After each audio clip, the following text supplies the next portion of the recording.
Module 5H is dealing with oxidation states.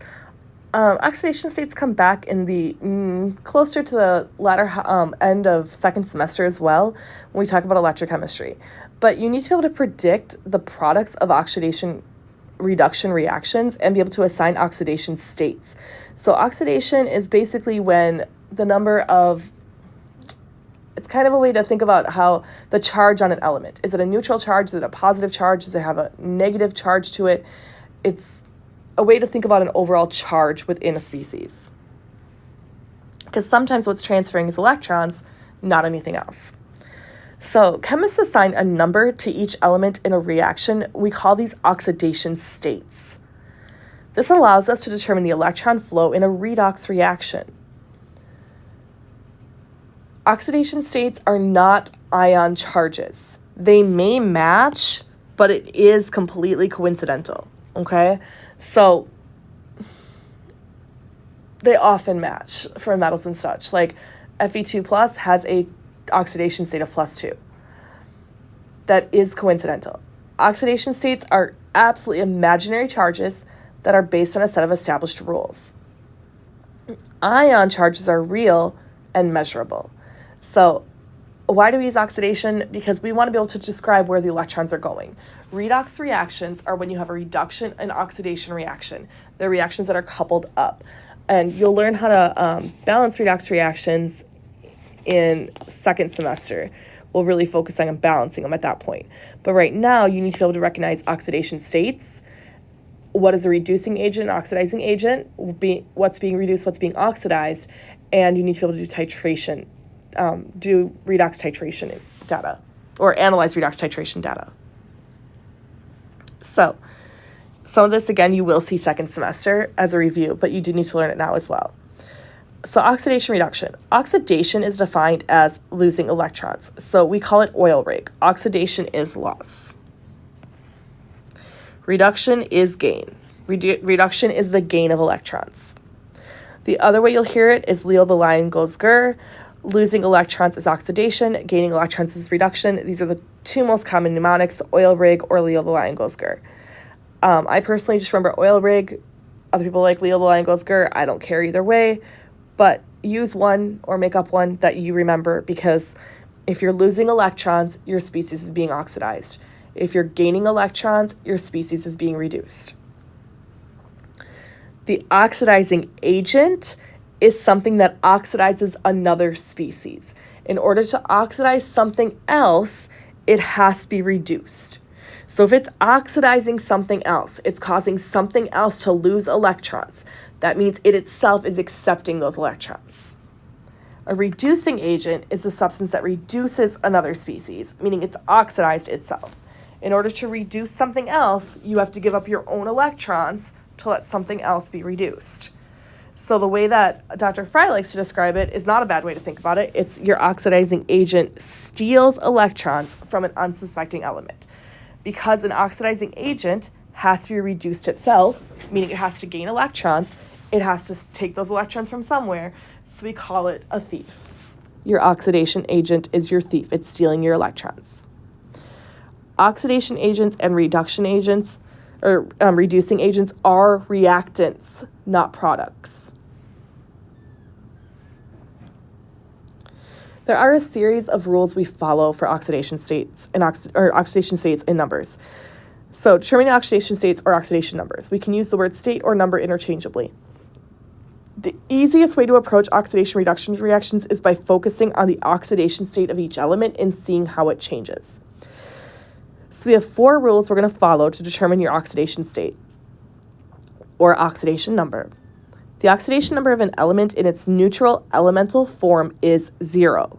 So, for example, Cl2 is a diatomic in its most natural state, so that is 0. Let's put a color you guys can see. O2, oxygen, is a diatomic. This is its most stable state. This is also 0. Fe solid, that is its most neutral state for iron. Carbon graphite, you may or may not know this one, but graphite's actually the most stable state for carbon. These all have an oxidation state of 0. The oxidation number of a monatomic ion is the same as its ionic charge. Coincidental, but it is the same. So for example, Al2O3, oxygen would be 2- here. Aluminum would be 3+. Overall, I have 3 oxygens, so -6 charge, which means aluminum, and we know aluminum is +3. But each oxygen here is -2. Each aluminum is +3. FeO. Oxygen is -2, so iron must be +2. Fe2O3, we know oxygen is -2, and there's 3 of them, so overall I have a -6 charge. That means overall iron has to be +6, and I have 2 of them, so this is iron +3. Na2S. S is underneath oxygen, so sulfur will be -2, and we know sodium is always +1. We have 2 sodiums to balance out that 1 sulfur, or sulfide in this compound. In binary compounds, the element with the greater electronegativity is assigned a negative oxidation number equal to its charge in simple ionic compounds of the element. You haven't learned electronegativity yet. It is coming in chapter 10 or 11, so it's coming soon, but we'll see some examples of that come through. The sum of the oxidation state equals the overall charge of the species. So, H2O. Oxygen is the more electronegative element. Oxygen is going to be -2. Hydrogen is going to be +1. There are 2 of them, so overall it gives me a 0 charge. Oxygen, -2. Overall, this gives me a -4 charge. Hydrogen has to balance this out and give me an overall +4 charge, which means in peroxide, each hydrogen has an oxidation state of +2. That throws students off because they're like, but it's hydrogen, it can only be +1. This is not charge. This is oxidation state. It's an imaginary number that we use to be able to describe where electrons are flowing. So, in this example, I had 1 oxygen. Oxygen's always going to be -2. Just remember oxygen -2, and you should be able to get the other ones correct. But oxygen will be -2. It's the second most electronegative element you have on your entire table. In order to balance that out, I needed each hydrogen to have a +1 charge here. But here, I've got 2 oxygens and 2 hydrogens, so I need my hydrogen to have a +2 charge for each hydrogen to balance it out. PCl3. Chlorine, your halogens are more electronegative. So just because you haven't learned electronegativity yet, fluorine is the most electronegative, then oxygen, then chlorine. So phosphorus is less electronegative than chlorine. Chlorine will win. Halogens like to be -1. So the phosphorus here will be +3 to balance out that -3 from the 3 chlorides. PCl5, chlorine will be -1 again, but overall this gives me a -5. So phosphorus here will actually be +5 to balance it out. NO3-. I have 3 oxygens, each with a -2 charge, so an overall -6. But I have a -1 overall charge here. That means my nitrogen must be +5. NO2-, oxygen is -2, overall -4 charge here, but I also have a -1 overall charge here, so nitrogen here will be +3 to balance that out.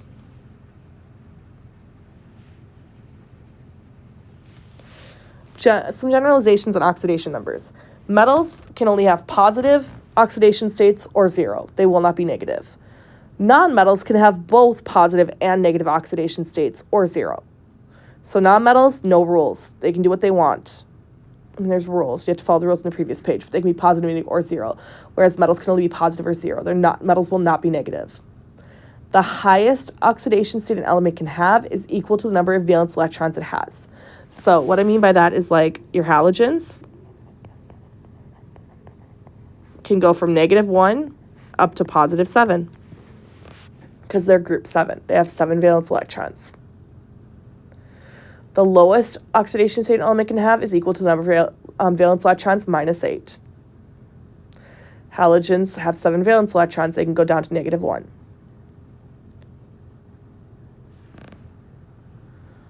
So I say old group numbers. I forget that you guys don't know group numbers. This is also equal to number of valence electrons.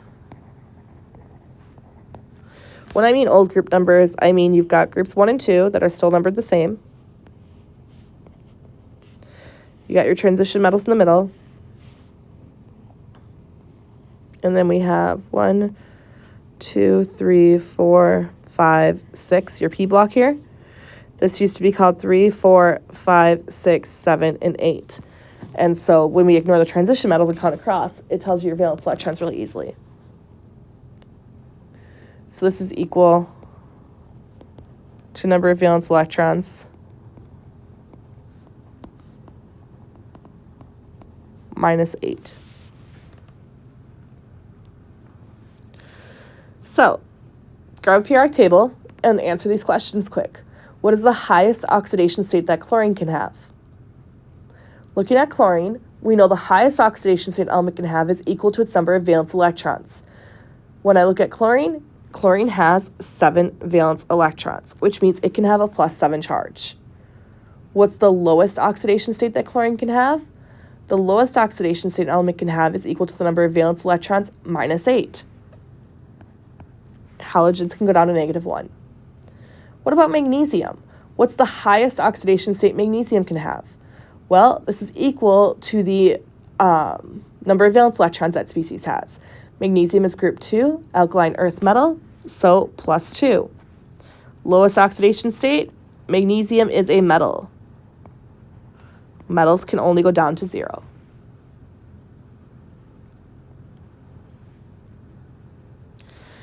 So redox reactions. Redox reactions are reactions where oxidation and reduction occur, and we call these redox. Re for reduction, or red for reduction, ox for oxidation. And we call them redox reactions because they can't occur uncoupled or not together. If you have something being oxidized, something else must be reduced.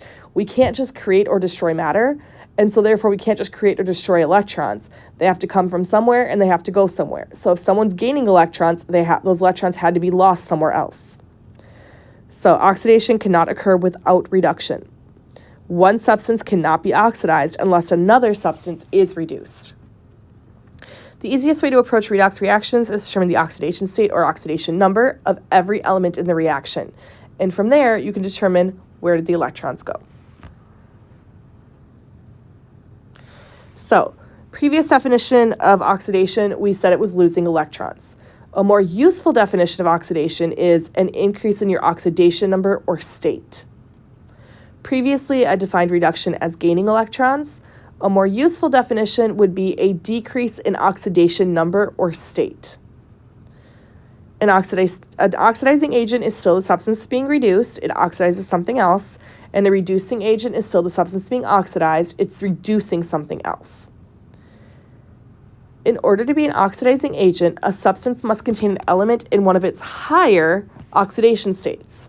Because in order to be an oxidizing agent, it needs to be able to gain electrons itself.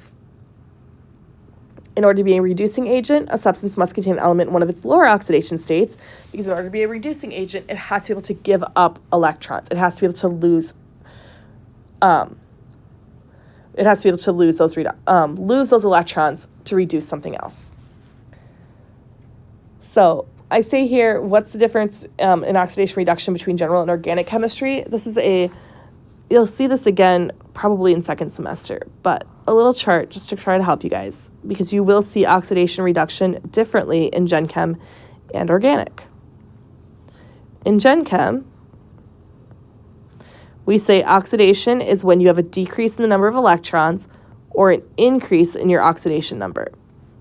Reduction is an increase in the number of electrons, reduction in your oxidation number. This is always true.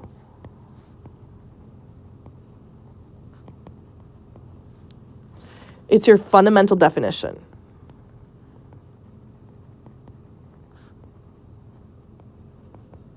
of oxidation reduction. In organic, they're going to say if you increase the number of oxygens or decrease the number of hydrogens, you've oxidized oxygen. If you've decreased the number of oxygen, increased the number of hydrogen, you've reduced your species. That is correct for OChem. But this is the definition you will use in Gen Chem, and it is your fundamental definition, so it's always accurate, always true. Let's work some examples. Determine the oxidation number of each element in this reaction. So I've got magnesium solid reacting with 2 moles of HCl, aqueous, means hydrochloric acid, to form 1 mole of magnesium chloride and 1 mole of H2 gas. Let's go ahead and assign oxidation numbers. Magnesium solid is in its most neutral form, so it is 0. H2, also diatomic most neutral form, it will also have an oxidation state of 0. HCl, chloride is more electronegative, so it will be a -1 charge here. H plus will be a +1 charge to counteract that chlorine. MgCl2, we have 2 chlorides.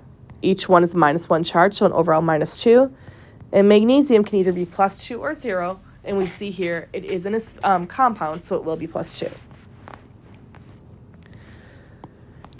I want to know which element is oxidized, which element's reduced, what's my oxidizing agent, and what's my reducing agent. Well, compare each piece. Magnesium went from 0 to +2. Hydrogen went from +1 to 0. And chlorine went from -1 to -1. So chlorine remained unchanged.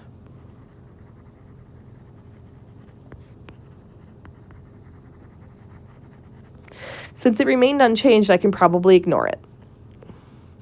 Magnesium, though, I see magnesium went from 0 to +2.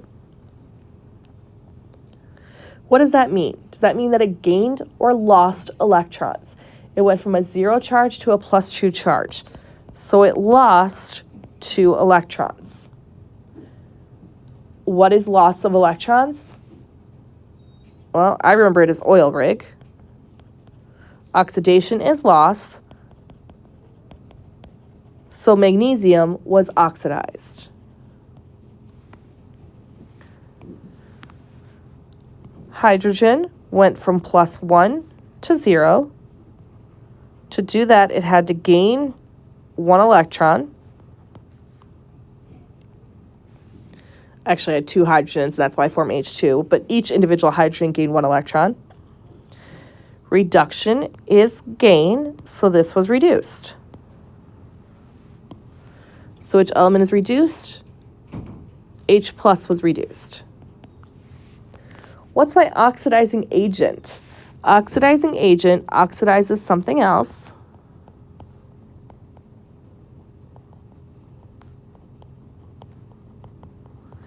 It's reduced itself.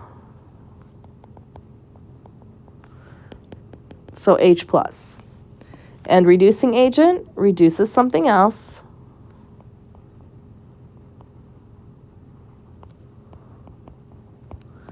It's oxidized itself. So Mg. Magnesium was oxidized. It formed Mg2+, but the magnesium itself is what was oxidized. H plus formed H2, but the H plus is what itself was reduced. So remember, it's the reactants that can be these species, not the products. Find the oxidation numbers of each element in the following compounds. CO2. Oxygen wants to be -2. Overall, this is a -4 charge. So carbon will be +4. Lead 4 oxide. Oxygen, -2. Overall, -4. So lead will be +4. Chlorate, we have a -1 charge here.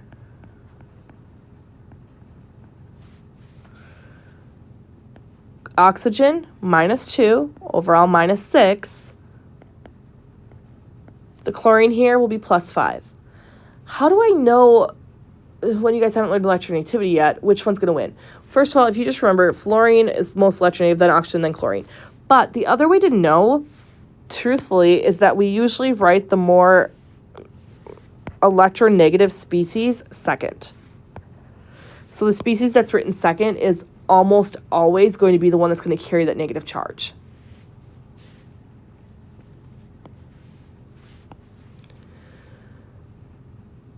H2O2, I know we did this one a few minutes ago, but -2, overall -4 charge. So I need an overall +4 charge here, and I have 2 of them, so each hydrogen would be +2.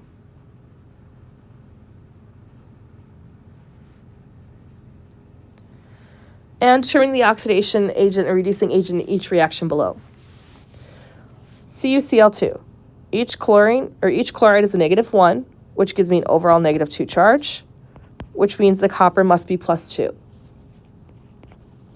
Aluminum starts at 0.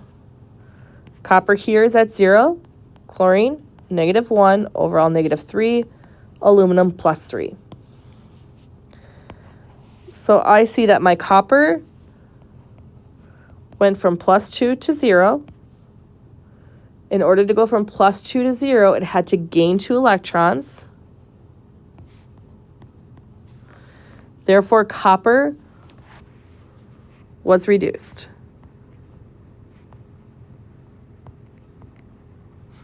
It's my oxidizing agent. It stole electrons from aluminum.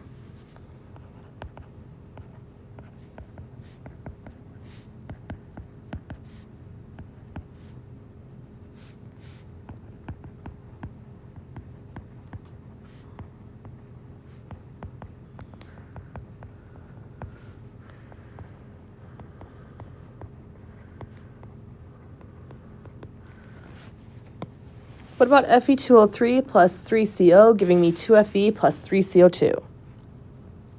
Oxygen -2, this is an overall -6 charge, which means that this iron has to have an overall +6 charge, which means each iron is +3.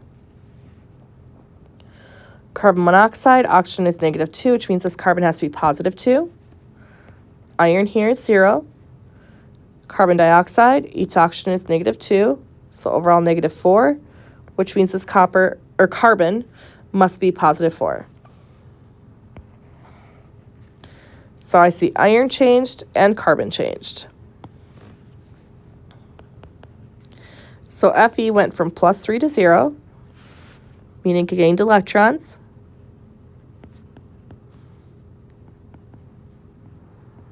Fe was reduced. It's your oxidizing agent. It stole electrons from carbon. And carbon went from +2 to +4. It lost electrons.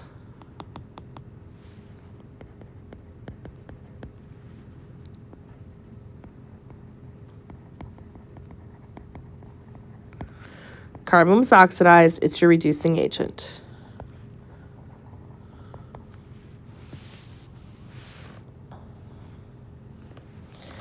And H plus 2MnO4 minus plus 5C2O4 2 minus, giving me 2Mn2 plus 8H2O plus 10CO2. H plus 1 charge. It's got a single species there, it's +1. MnO4 2 minus, each oxygen is a -2, so an overall -8. But I do have a -1 charge here, which means manganese must have a +7 charge.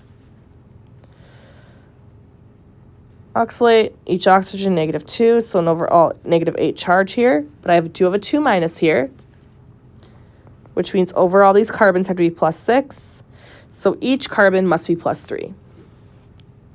Manganese ion is +2. Oxygen, water, each oxygen is -2. Each hydrogen is +1. I have 2 of them, so it balances it out. And CO2, each oxygen is -2, overall -4, so my carbon must be +4. So I see my hydrogen stayed the same. My manganese went from +7 to +2. My oxygens stayed the same. And my carbon went from +3 to +4.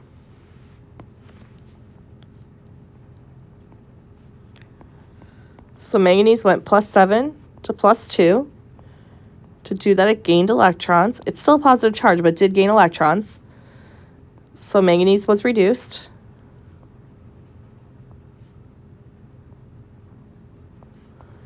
It's an oxidizing agent because it stole electrons from carbon in this case. Carbon went from, let's see, where are we? +3 to +4. So it lost electrons, meaning it was oxidized, and it's my reducing agent.